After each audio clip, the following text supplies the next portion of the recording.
नमस्कार, आप सभी का स्वागत है एजुकेशन फंडा लाइव यूट्यूब चैनल पर। और दोस्तों, आज हम बात करने वाले हैं आपके बीएसटीसी एग्ज़ाम 2026 के बारे में।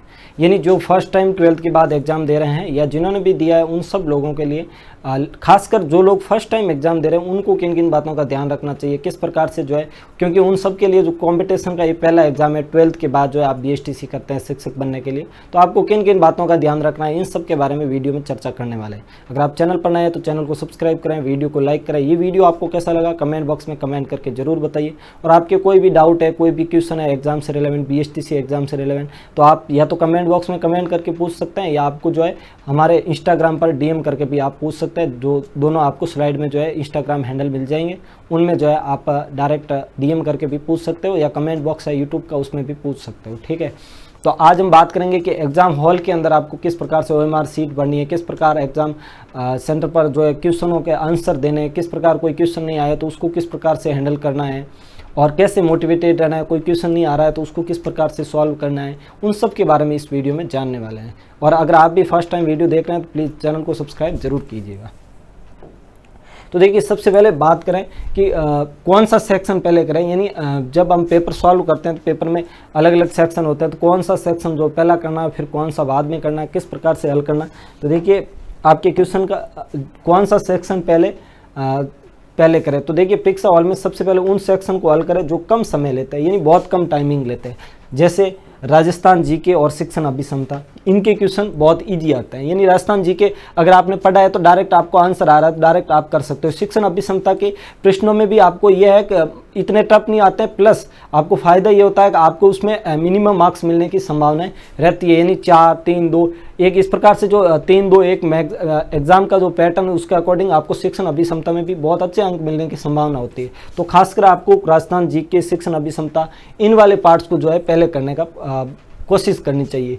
और इसके बाद जब भाषा वर्ग को हल करें तो अंत में जो है मानसिक योग्यता इन रीजनिंग के प्रश्नों को दें, क्योंकि ये सेक्शन थोड़ा गणनात्मक है और समय लेने वाला है। यानी रीजनिंग के जो भी क्वेश्चन है वो लास्ट में करने की कोशिश करें। सपोज करो आपको जीके के इजी क्वेश्चन आते थे, लेकिन आपने पहले ही रीजनिंग लेके बैठ गए, जीके वाले प्रश्नों के लिए आपके पास समय ही नहीं बचा। इसलिए जो प्रश्न ईजी है पहले आ रहे हैं उनको पहले कर लो, जो टफ क्वेश्चन है उनको बाद में समय दो। और ये ध्यान रखना है साथ साथ में ओएमआर भी फिल करते हुए जाना है, क्योंकि कई बार ये होता है कि हम पेपर में सवाल तो सब कर लेते हैं, लेकिन कई बार ओएमआर बनने के लिए हमारे पास टाइम बहुत कम रहता है। तो हमारे को ये भी ध्यान रखना है कि जब हम पेपर को सॉल्व कर रहे हैं तो साथ साथ में ओएमआर भी फिल करते रहे।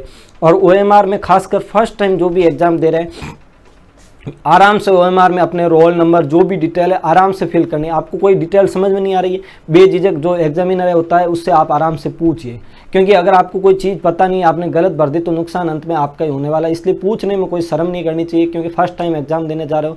एग्जाम हॉल में हमेशा कुछ पैटर्न चेंज होते रहता है, तो आपको कुछ भी चीज़ समझ में नहीं आ रही तो आप एग्जामिनर से आराम से पूछ सकते हो। बेझिझक पूछना चाहिए, क्योंकि बाद में पश्चाताप दुख करने से कोई नहीं फायदा होता है। आपको जो भी समस्या हो आप पूछ लो। ओएमआर भरने में भी अगर आपको दिक्कत आ रही हो तो ऐसा मत सोचो मैंने 12th पास कर ली, मेरे को ओएमआर भरनी नहीं आती है। हो सकता है आप फर्स्ट टाइम एग्जाम दे रहे हो तो ऐसी समस्याएं आती है, तो आपको जो है उसमें पूछ लेना है, गलत तरीके से नहीं भरती। सेकंड, कई बच्चों को ये भी इश्यू आता है पेपर में तो उसने सवाल सही सिलेक्ट किया, ओएमआर में गोला भरते टाइम गलत भर दिया। ये कई बार जल्दबाजी, हाइपरनेस, मतलब अपन यूँ एकदम घबरा जाते हैं, उस वजह से हो जाता है। लेकिन आपको गोला भरते टाइम ये पूरा श्योर करना है कि हाँ यही क्वेश्चन है, इसका करेक्ट आंसर ये है, एक बार वेरीफाई करना। खासकर जब भी आप फर्स्ट क्वेश्चन का गोला भरो ना, वो ध्यान रखना। कई बार ऐसे स्टूडेंट मिले कि सर हमारे बिल्कुल सही हो रहे थे लेकिन हमने फर्स्ट गोला गलत भरा, ऐसे करके 10 क्वेश्चनों के कंटिन्यूस गोले हैं वो गलत भर दिए। जैसे सपोज करो ए में बी था लेकिन उसने दो से स्टार्ट कर दिया, 2 में बी भर दिया, उसके बाद उसकी पूरी वो सीरीज कई बार गड़बड़ हो जाती है। ऐसे बहुत सारे स्टूडेंट के मतलब मामले आए हुए हैं। तो आपको ध्यान ये रखना है ओएमआर भरते टाइम भी आपको ध्यान रखना है क्या जो क्वेश्चन का करेक्ट आंसर है, जो मैंने पेपर में सेलेक्ट किया वही मैं भर रहा हूँ। तो इन सब बातों का भी आपको ध्यान रखना है। ओएमआर भरने का सही तरीका, तो देखिए सभी 200 प्रश्न हल करने के बाद एक साथ भरने की गलती न करें। हर सेक्शन जैसे 50 प्रश्न पूरा होने या 15-20 प्रश्नों के बाद सेट के बाद ओएमआर के गोले साथ साथ भरते रहे, ताकि आखिर समय में हड़बड़ी नहीं हो। जैसे सपोज करो आप राजस्थान जीके में गए, आपको सपोज करो 30 से 35 क्वेश्चन आ रहे, बाकी वाले 15 नहीं आ रहे। आप सोच रहे हो पहले इजी क्वेश्चन कर लूँ बाद में आके ये देखूंगा, तो पहले जिन प्रश्नों को आपने हल कर लिया उनके गोले भर दे, उसके बाद जो है नेक्स्ट पार्ट में जाए। क्योंकि फिर लास्ट में आप सोचते हो एक साथ 200 गोले भर दूंगा, तो फिर आप हड़बड़ा जाते हो, गोला सही नहीं भरा जाता है। कई बार जल्दबाजी में गोला गलत भर दिया तो वो आपकी मेहनत बेकार चली जाती है। इसलिए हड़बड़ी नहीं करना है। कुछ गलत भी हो जाए, सपोज करो आपके 3-4 गोले आपने गलत भर दिए, सपोज करो ऐसा नहीं होगा, बट हो भी गया ना तो खुद को एकदम कूल डाउन करना है, एकदम आराम से मन को स्थिर रखना है और फिर ये सोचना है जो हो गया सो हो गया, उसके आगे वाले चीज़ों पे ध्यान देना है। फर्स्ट टाइम तो गलती करनी नहीं, अगर गलती हो भी जाए ना तो वहाँ पर आपको घबराना नहीं है। सबसे पहले जैसे पाकिस्तान के एक प्रधानमंत्री थे इमरान खान, उन्होंने कहा सबसे पहले आपको घबराना नहीं है, तो आपको भी घबराना नहीं है किसी भी स्थिति में, ठीक है। आपको आराम से गोले भरने, अगर गलत भी हो गया तो फिर उसके बाद आराम से अगले प्रश्नों को अच्छा करने की कोशिश करें, क्योंकि जो घटना घटित हो चुकी है उस पर आप कुछ नहीं कर सकते हैं, तो आपको ये भी ध्यान रखना चाहिए, ठीक है। महत्वपूर्ण नियम और गाइडलाइन की बात करें तो देखिए, आप जैसे ही परीक्षा हॉल में जा रहे हैं तो केंद्र पर जाने से पहले अपने साथ मूल प्रवेश यानी एडमिट कार्ड और एक ओरिजिनल फोटो पहचान पत्र जैसे आधार कार्ड ले जाना नहीं भूले। बहुत बार बच्चे ये गलती करते हैं कि सर मैं तो आधार कार्ड घर पे ही भूल गया, एडमिट कार्ड घर पे ही भूल गया। आपको एक पेन, एक आधार कार्ड, अपनी जो एडमिट कार्ड है वो एक दिन शाम को निकाल के एक जगह स्थान पर रख देना। यूं नहीं मैं सुबह एग्जाम देते जाते टाइम ले लूँगा, तब ले लूँगा, अब ले लूँगा। आपको ये सब चीज़ें पहले करनी होगी। एग्जाम हॉल पे, एग्जाम सेंटर पे 1 घंटा पहले पहुँचने की कोशिश करें। एंड टाइम पे क्या होता है कि आप सोचते हो मैं डेली तो 10 मिनट में ही जाता हूँ तो आज 15 मिनट में पहुँच जाऊँगा, ऐसा नहीं होता है। एग्जाम वाले दिन बहुत सारे बच्चे एग्जाम देने जाते हैं तो बहुत सारी भीड़ भाड़ होती है, तो आपको कोशिश ये करनी है कि एग्जाम से भी 1 घंटा पहले जो टाइम दे रखा है उससे भी 1 घंटा पहले पहुंचने की कोशिश करें, क्योंकि आप सोचो अगर आप 1 मिनट लेट हो गए तो फिर उसका जो है पश्चाताप आपको हमेशा रहेगा। इसलिए आपको ये करना है कि एग्जाम सेंटर पर जो है आप समय से पहुंचे। आप बहुत बार देखते हो बहुत सारे विद्यार्थी 1 मिनट की वजह से एग्जाम देने से वंचित रह गए। हो सकता है उस एग्जाम में उनका नंबर आ जाता, उनका सिलेक्शन हो जाता, उनकी लाइफ सेट हो जाती। तो आपको ऐसी कोई भी गलती नहीं करनी है। आप जिसके साथ भी जा रहे हो, फर्स्ट टाइम हो सकता है एग्जाम देने जा रहे हैं तो बहुत सारे बच्चे जो है अपने पेरेंट्स के साथ भी जा रहे हैं, तो आपको पेरेंट्स को भी ये कोशिश करना है, कन्विंस करने की समय से पहले पहुंचे। कई बार पेरेंट्स बहुत यूँ कूल डाउन होता है कि नहीं पहुंच जाएंगे, वो नहीं करना है। आपको एग्जाम हॉल पे टाइम से ही पहुंचना है, टाइम से भी 1 घंटा पहले पहुंचने की कोशिश करना है, क्योंकि एग्जाम सेंटर पे पहुंचने के बाद आप थोड़े रिलैक्स हो जाते हो। सपोज करो आप हड़बड़ी में पहुंचते हो ना तो वो घबराहट आपके अंदर होती है, आपको पेपर देते टाइम भी वो महसूस होती है। तो ऐसी गलती जो है आपको नहीं करनी है। ड्रेस कोड का विशेष ध्यान रखें। आमतौर पर साधारण चप्पल, सैंडल, बिना धातु या आभूषण वाले सीधे साधे कपड़ों में प्रवेश केंद्र पर अनुमति होती है। और एक आपको ड्रेस कोड का बहुत ध्यान, बिल्कुल सिंपल ड्रेस पहन के जाना, जूते वैसे ऐसी कुछ भी ड्रेस नहीं पहननी जिससे आपको एग्जाम सेंटर पे जाके प्रॉब्लम हो।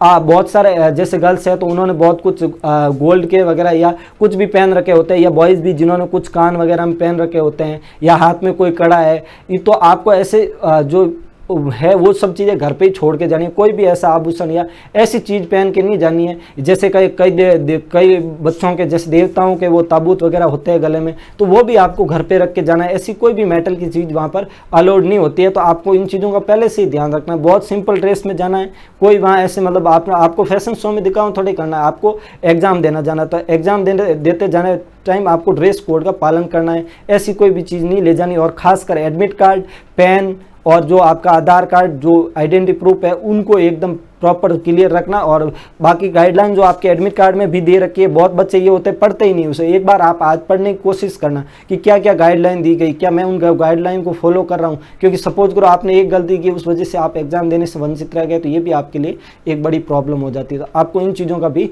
ध्यान रखना है,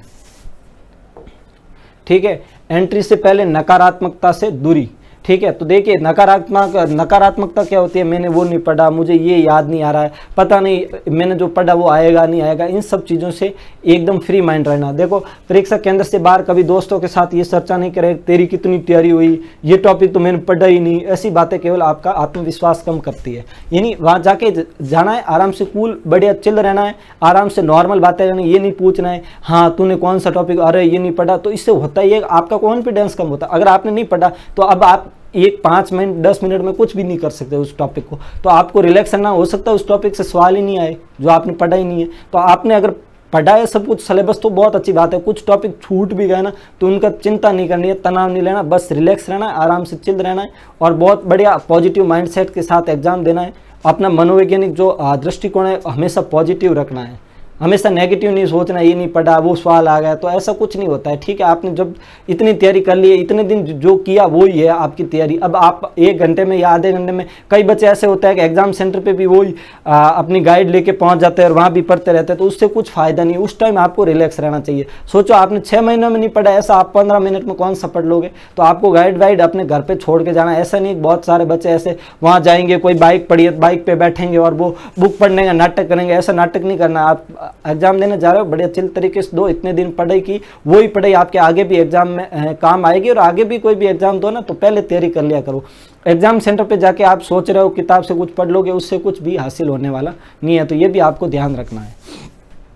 और परीक्षा हॉल में प्रवेश करने से पहले एक गहरी सांस ले, खुद से कहे मैंने अपनी तरफ से पूरी मेहनत की है और आज मैं अपना बेस्ट देने जा रहा हूँ। यानी परीक्षा हॉल में जाने से पहले खुद को यूँ बोलना है कि मैंने इतने महीने से जो मेहनत की है, आज उसका मैं एग्जाम देने जा रहा हूँ। तो वो एक 3 इडियट का है ना, all is well, all is well. यानी खुद को ऑल द बेस्ट बोलो, जो भी होगा अच्छा होगा। ठीक है, आपके जीवन का है, सीखने के अध्याय है, तो हमेशा चीज़ें सीखते रहना चाहिए। टेंशन नहीं लेनी है, बहुत कूल डाउन होकर जाना है। और हो सकता है आपके आसपास कॉफ़ी चाय की दुकान हो, तो आप खासकर कॉफ़ी पी के जरूर जाए। उससे क्या, कॉफ़ी में कैफीन की मात्रा वगैरह होती है, तो उससे आपको थोड़ी सी एग्जाम हॉल में नींद वगैरह नहीं आती। तो ये आपके लिए फायदेमंद हो सकता है। चाय की बजाय आप जो है एग्जाम देते टाइम कॉफ़ी पी के जाए, उससे आपको नींद नहीं आती और दिमाग भी थोड़ा एक्टिव रहता है। तो ये आप एक कर सकते हैं।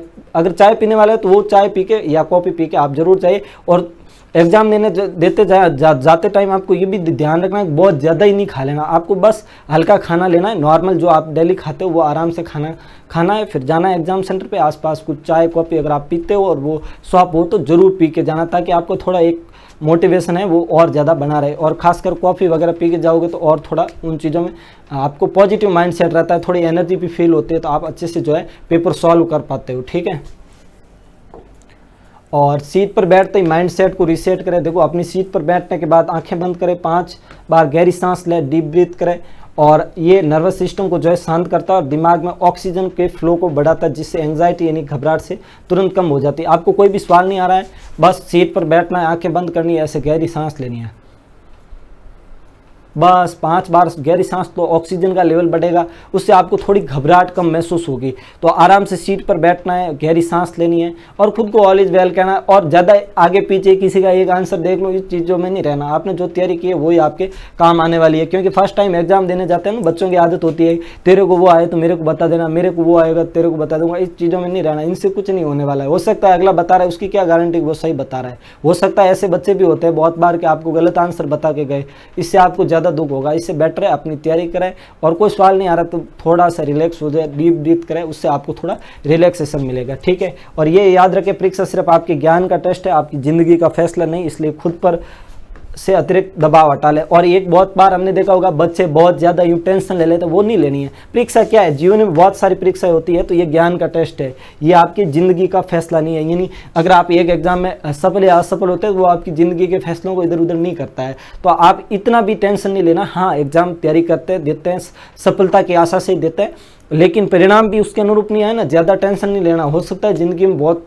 और अच्छी चीज़ें हों, तो आपको बस पॉजिटिव माइंडसेट के साथ जाना है, टेस्ट देना है और आपको अपना बेस्ट देना है। बाकी जो रिजल्ट है वो आपका ऑटोमेटिकली आ जाएगा। जब आप अच्छे कर्म करोगे तो फल भी उसका अच्छा ही मिलेगा। तो ज़्यादा तनाव नहीं लेना है, बस रिलैक्स रहना है, फुली बढ़िया मोटिवेटेड होके जाना है, बढ़िया मस्त आपको जो लगे बढ़िया सॉन्ग सुनना, थोड़ा माइंड को रिलैक्स करना है। एक दिन पहले शाम को आराम से जाना है, घर में भी थोड़ा माहौल है ना कूल डाउन रखना है। ऐसे कुछ चीज़ों के लिए हाइपर नहीं होना है, बहुत कूल पॉजिटिव माइंड सेट रखना है। इससे आप एग्जाम हॉल में जाते टाइम जो है आपके साथ हो सकता है कोई सवाल नहीं भी आ रहा हो, उसका भी आंसर जो है पॉजिटिव माइंड सेट से आपको मिल जाए। तो इन बातों का भी ध्यान रखना है आपको।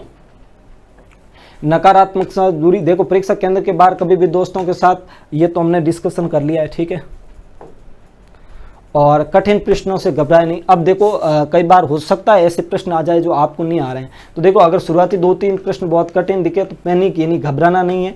और याद रखें कि पूरा पेपर कभी भी कठिन नहीं होता और कठिन प्रश्नों को तुरंत छोड़े और आगे बढ़े। देखो पूरा पेपर कभी भी कठिन नहीं होता, जो प्रश्न आपके लिए कठिन है वो सभी के लिए कठिन है, ये भी याद रखना। तो टेंशन नहीं लेना, 1-2 नहीं आ रहे ऊपर वालों को छोड़ो, आगे बढ़ो, फिर लास्ट में जाके उन प्रश्नों को हल करने की कोशिश करो।